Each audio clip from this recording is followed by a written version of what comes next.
சாமி ஆடுறது எப்படி பாக்குறீங்க? நிறைய கோவில்கள்ல நிறைய பார்க்க முடியும். பெண்கள், குறிப்பா பெண்களுக்கு தான் அதிகமா வருது. ஆண்களுக்கும் வருது. இது ஒரு மருத்துவரா எப்படி பாக்குறீங்க? அனைவருக்கும் வணக்கம். நல்ல ஒரு கேள்வி. ஏன்னா பன்னெடுங்காலமாக இந்த கேள்வி மக்களிடத்துல இருக்கு. வரக்கூடிய மாதம் ஆடி மாதம் அம்மனுக்கு ரொம்ப சிறப்பாக காலகாலமாக தொன்று தொட்டு வழிபடக்கூடிய மக்கள் வழிபட்டு கொண்டிருக்கிற ஒரு காலம். இந்த ஆடி மாதம் அப்படிங்கிறது பார்த்தீங்கன்னா காற்றினுடைய வேகம் இந்த மாதத்தில் ரொம்ப அதிகமாக இருக்கும். பழமொழியே சொல்லுவாங்க, ஆடி காற்றில் அம்மியே பறக்கும் அப்படின்லாம் சொல்லுவாங்க. இந்த காற்று அப்படிங்கிறது நம்முடைய உடலில் உணர்ச்சி மையங்களை தூண்டக்கூடிய ஒரு மாபெரும் சக்தி இந்த காற்றுக்கு உண்டு. இந்த சுவாமி ஆடுறது பக்தி பெருகி உருகி இறையோடு ஐக்கியமாகிறது. இது எல்லாமே பார்த்தீங்கன்னா பொதுவாகவே காற்றினுடைய ஆதிக்கத்தால் நடக்கக்கூடியது. நம்முடைய சித்தர்கள் சொல்லக்கூடிய சித்த மருத்துவத்திலையும் சரி, பன்னெடுங்காலமாக சித்தர்களுடைய காவியங்கள்லையே நீங்கள் பார்த்தீங்கன்னா இறையோடு இரண்டரை ஐக்கியமாகக்கூடிய காலம் அப்படின்னு எடுத்துக்கிட்டிங்கனாலே குளிர்காலம், கார்காலம், இந்த மாதிரியான காலங்களை ஒட்டி தான் அவங்களாம் சொல்லியிருக்கிறாங்க. பொதுவாகவே சபரிமலைக்கு மாலை போடுறது கூட பார்த்திங்கன்னா கார்த்திகை தொடங்கி இந்த மாதிரி மழை காலங்களில் பனிக்காலங்களில் தான் அங்கே போவாங்க. அதே மாதிரி இமயமலையில் போய் ஈசனை தரிசனம் செய்யக்கூடிய காலம் அப்படின்னு நீங்கள் எடுத்துக்கிட்டீங்கனாலும் இந்த காற்றை ஒற்றி இருக்கக்கூடிய ஒரு காலம்தான். அதனால் வருடம் தொடங்கி முன்னால் இருக்கக்கூடிய அந்த வறட்சி காலத்தை விட்டுவிட்டு இது போன்ற காற்று தொடங்கக்கூடிய ஆடி மாதத்திலிருந்து மார்கழி மாதம் வரை இருக்கக்கூடிய காலம் இறையோடு இரண்டரை மானுட சக்தியை கலக்க வைக்கக்கூடிய ஒரு காலம். இந்த காலத்தில் நம்முடைய உடல் அளவுக்கு அதிகமாக மற்ற அனைத்து உணர்வுகளையும் ஈர்க்கக்கூடிய காலம். அதனால தான் பார்த்தீங்கன்னா திருமணம் கூட ஆடி முடிந்து ஆவணியில் வைக்கிறது, வைகாசி வைக்கிறது, இப்படியெல்லாம் இதெல்லாமே நீங்கள் எடுத்து பார்க்கும்பொழுது என்ன அப்படின்னா மனிதனுடைய உடலில் உணர்வு மையங்களை தூண்டக்கூடிய சக்தி இந்த காற்றுக்கு உண்டு. அம்மனுக்கு விரதம் இருந்து இந்த ஆடி மாதத்தில் வழிபாடு செய்வாங்க. தீயில இறங்கி தீக்குண்டம் பண்ணுறது, தீச்சட்டி ஏற்றுறது, இது எல்லாமே இறையோடு நாம் இரண்டரை கலக்கக்கூடியது. அதே மாதிரி இந்த சுவாமி ஆடுறாங்க, இது சரியா? இது உண்மையிலேயே சாமின்னு ஒன்று இருக்கா? அது இந்த மாதிரி நம்ம மேலே ஆடுமா அப்படின்லாம் கேள்வி இருக்கு இல்லையா? இதை சில பேர் சொல்லுவாங்க நரம்பியல் பாதிப்பு அப்படின்னு சொல்லுவாங்க. இந்த நரம்பியல் பாதிப்பு எதனால் வருது அப்படின்னா எதை நாம் அளவுக்கு அதிகமாக நம்முடைய ஆழ் மனதில் பதிவு செய்கிறோமோ அது நம்முடைய நாடியிலும் நரம்பிலும் பதிவேற்றம் செய்யப்படுகிறது. அப்போது இறையோடு யார் அதிகமாக ஈடுபாடு கொண்டு அதை மனதிலே வைத்துக் கொள்கிறார்களோ அவர்களுக்கு அது நரம்போடும் பின்னி பிணைந்து விடுகிறது. அந்த மாதிரி இருக்கிறவங்களுக்கு இதுபோல இறை ஆற்றலை வெளிப்படுத்தக்கூடிய ஒரு இசையை கேட்கும் பொழுதோ ஒரு சப்தம், இந்த ஒலி, இந்த பம்பை அடிக்கிறது, உடுக்கை அடிக்கிறது, இந்த பறை அடிக்கிறது, இது போன்ற ஒரு இசை வடிவத்தை அவங்களுடைய செவியின் வழியாக அந்த நரம்புகளுக்குள்ளே ஊடுருவி செல்லுகிற பொழுது அவர்கள் அதோடு ஐக்கியமாகி விடுகிறார்கள். இதை நீங்கள் நரம்பு தளர்ச்சின்னு எடுத்துக்கிறவங்களுக்கு அது நரம்பு தளர்ச்சி, அவங்க பார்வையிலே நம்ம அதை விட்டுடலாம். இல்லை இது பக்தி, உண்மையிலேயே பக்தி பரவசத்தால் ஆடுறேன் அப்படின்னு எடுத்துக்கிட்டால் அது பக்தி. இப்போ நம்ம கோவிலுக்கு போகிறோம், சுவாமி வழிபாடு பண்ணுறோம், எல்லாமே எப்படி இருக்குது? கருங்கல்லால் செய்யப்பட்ட ஒரு வடிவம். அதை நாம் சாமின்னு பார்த்தா சுவாமி, இல்லை அது வெறும் கல்லுன்னு பார்த்தா நம்ம கல். அதை எப்படி அதில் ஒரு தெளிவு நமக்கு இருக்கிறதோ அது போல தான் இதுவும். உண்மையிலேயே ஒரு சக்தி நமக்குள்ள, ஒரு அபரிதமான ஒரு சக்தி நமக்குள்ளே இறங்குச்சு அப்படின்னா அவங்க பண்ணக்கூடிய அந்த ஆட்டம் சுவாமி ஆட்டம்னு சொல்கிறாங்க. அது இறங்காதவங்களுக்கு அவங்கள பார்க்குற பொழுது ஒரு கேலியாக கூட இருக்கலாம். இது ஒரு காலத்தில் பக்தியெல்லாம் பக்தியாக பார்த்த காலம் போய் இன்றைக்கு கேலியாக பார்க்கக்கூடிய காலம். இதெல்லாம் காலத்தின் மாற்றம். ஆனால் உண்மை என்பது உணர்பவர்களுக்கு மட்டுமே அது உண்மை, பார்ப்பவர்களுக்கு அல்ல என்பதுதான் இதுக்கான விடை. ஆனால் நீங்க சொன்னீங்க பக்தி வந்து அதிகமாகும் போது அது நரம்போடு பின்னி வெளிப்படுதுங்க, சாமி ஆடுற மாதிரி. ஆனா குறிப்பிட்டு பார்க்கும்போது இந்த மதுரை மீனாட்சி கோவில்ல வந்து சாமி வரலையே, நம்ம மாரியம்மன் கோயில கூடுவது மட்டும் வருது. அது எப்படி? அதாவது என்னன்னா, மதுரை மீனாட்சி அம்மன் கோயில்லையும் சாமி வந்து ஆடின காலமெல்லாம் உண்டு. நீங்கள் வரலாற்றை திருப்பி பார்க்கும் போதெல்லாம் தெரியும். மதுரை மீனாட்சி சுந்தரேஸ்வரர் திருக்கல்யாணத்தும் போதெல்லாம் சாமி வந்து ஆடினவங்களாம் நீங்கள் பார்த்துருக்கலாம். இப்போ ஏன்னா அங்கெல்லாம் ஒரு கட்டுப்பாடு வந்துருச்சு. மதுரை மீனாட்சி அம்மனை இப்போ நீங்கள் தரிசிக்கணும் அப்படின்னா நினச்சா 10 நிமிஷத்தில் போய் பார்த்துட்டு வர முடியாது. ஏகப்பட்ட கட்டுப்பாடுகள் அங்கே. உள்ளே போகிறதுக்கே வரிசையில் நின்று காத்திருந்து போக வேண்டிய காலம் ஆயிடுச்சு.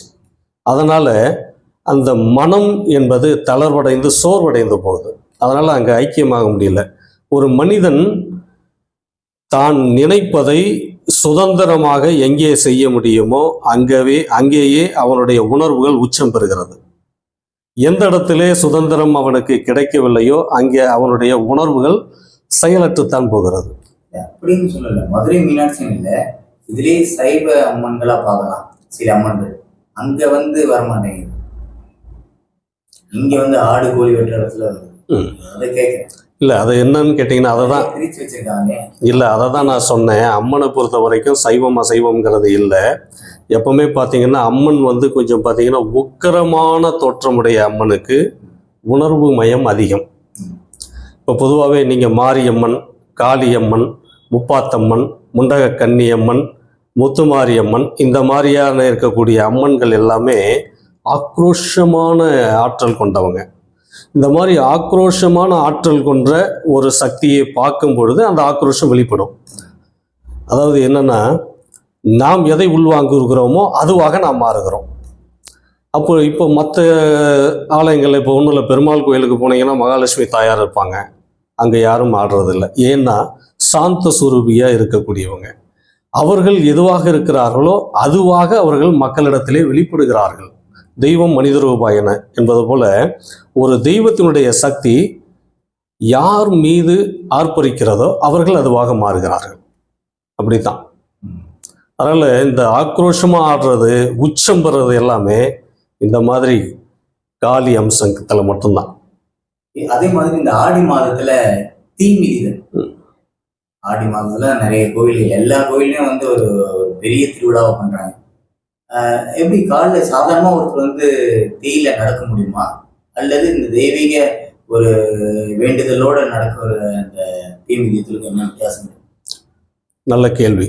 அதாவது தீ மிதிக்கிறது அப்படிங்கிறது யார் வேணாலும் மிதிச்சிட முடியாது.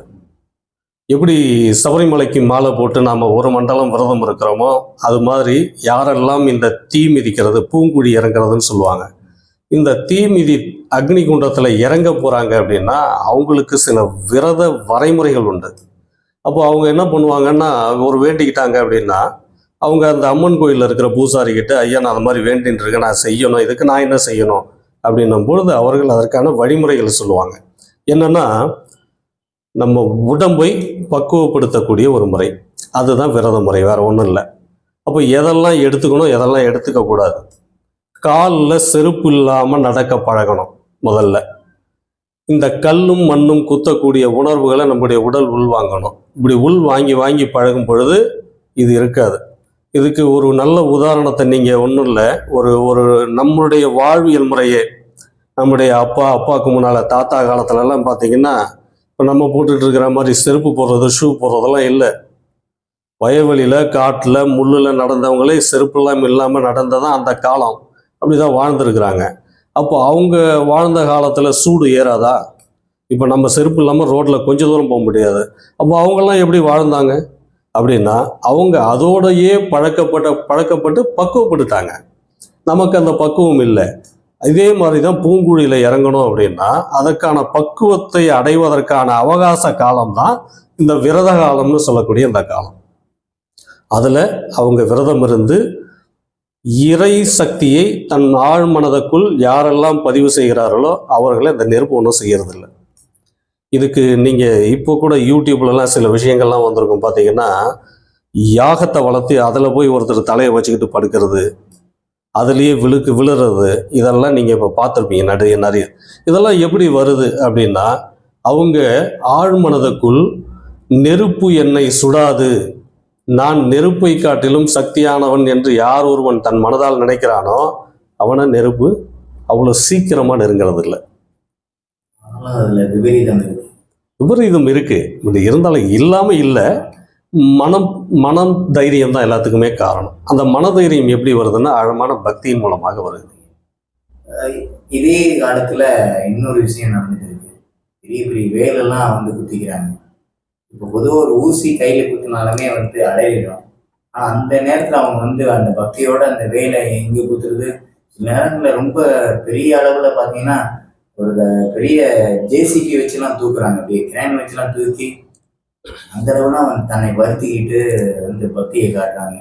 ஸோ வேண்டுதல் அது எப்படி பாருங்க, அதெல்லாம் வந்து சரியாயிடுது. அதாவது சரியாயிடுது, அது எந்த ஒரு மரணம் இல்லை, நீங்கள் சொல்கிறது இன்னைக்கு நேற்று இல்லைங்க. இது வந்து பலகாலமாகவே இங்கே நம்முடைய தமிழ் மரபில் இருக்கக்கூடிய ஒரு விஷயங்கள் தான். முருகனுக்கு வேல் குத்துறது, அழகு குத்துறது, இப்படி வாயில் குறுக்கால வேலை குத்திட்டு நடக்கிறது, நாக்கை நீட்டி வச்சு நாக்கில் அழகு குத்திக்கிறது, முதுகில் வந்து கொக்கி மாதிரி போட்டு தேர் இழுக்கிறது, இந்த மாதிரியான சம்பவங்கள் பல வருடமாகவே நடந்துகிட்டு இருக்கு. இதுக்கெல்லாம் காரணம் என்ன அப்படின்னா, ஒரு வேண்டுதல். ஒருத்தர் வேண்டிக்கிறான் பாருங்க, உயிருக்கே ஆபத்தான நிலையில் ஒருத்தன் இருக்கும் பொழுது, என்ன நீ சரி பண்ணிட்ட அப்படின்னா இந்த உயிரையே உனக்கு ஒப்படைக்கிறேன் அப்படின்னு வேண்டிக்கிறான்னு வச்சுக்கோங்க. அவன் உயிரை எப்படி தர முடியும்? அப்போது தன்னை வருத்தி அதன் மூலமாக சிந்தக்கூடிய அந்த இரத்தத்தை நான் உனக்கு காணிக்கையாக்குகிறேன்.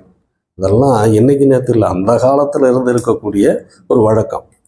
பிள்ளைய கோயிலுக்கு நேர்ந்து விட்டுடு அப்படின்லாம் சொல்லுவாங்க பார்த்தீங்க. அந்த மாதிரி தன் உடலை இறைவனுக்கு அர்ப்பணிக்கக்கூடிய ஒரு செயல், அந்த செயல் அதில் அந்த மாதிரி ஒருத்தன் துணிஞ்சு செய்ய ஆரம்பிச்சிட்டான் அப்படின்னா அவன் இந்த வலி வேதனையெல்லாம் அவன் பார்க்க, நம்ம பார்க்குற நமக்குத்தான் வேதனையை தவிர அவங்களுக்கு அது இல்லை. அவங்களுக்கு வந்து இந்த அழகு குத்துறது, வேல் குத்துறது இதெல்லாம் பண்ணிட்டு அதை எடுத்துட்டு பார்த்தீங்கன்னா அடுத்த 2-3 நாளே அதுக்கான அடையாளம் இல்லாமல் அவங்களுக்கு மாறி போகுது. அவங்க என்ன சொல்கிறாங்க அப்படின்னா, நிறைய பேர் இந்த மாதிரி இருந்தவங்கெல்லாம் சொன்ன அனுபவங்கள் தான், இப்படி நான் செஞ்சதுக்கப்புறம் என் வாழ்க்கை மாறிடுச்சு, என் குடும்பம் நல்ல உயர்ந்த நிலைக்கு வந்துருச்சு, எனக்கு வியாபாரம் பெருகிருச்சு, நான் வந்து சமூகத்தில் ஒரு பெரிய நபராக வந்துட்டேன், எல்லாருக்கும் நான் தெரிஞ்சவன் ஆயிட்டேன், அப்படி ஒரு முக்கியஸ்தவனாக நான் வந்துட்டேன், இது எல்லாமே அந்த இறை சக்தியால் எனக்கு கிடைச்சது அப்படின்னு சொல்கிறாங்க. இது இருக்கக்கூடிய நம்பிக்கை தான். ஏன்னா யாருமே வந்து இப்போ நானே ஒருத்தரை வலுக்கட்டாயமாக இழுத்திலாம் குத்திட முடியாது. அதுக்கான பக்குவம் உள்ளவர்களுக்கு தான் அதை பண்ண முடியும். இது காலகாலமாக இருக்கிற ஒரு விஷயம்தான். அதனால் காலகாலமாக இதெல்லாம் வெளியே நின்று ஒரு பார்வையாளனாக பார்க்கக்கூடியவனுக்கு 1000 கேள்விகள் இருக்கும். ஆனால் உணர்ந்து அதை அர்ப்பணிப்போடு செய்யக்கூடியவங்களுக்கு எந்த கேள்வியுமே இல்லை.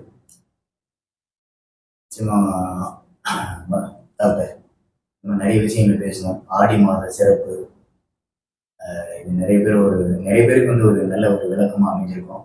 மீண்டும் அடுத்த பதிவில் பார்ப்போம். நன்றி. நன்றி, வணக்கம்.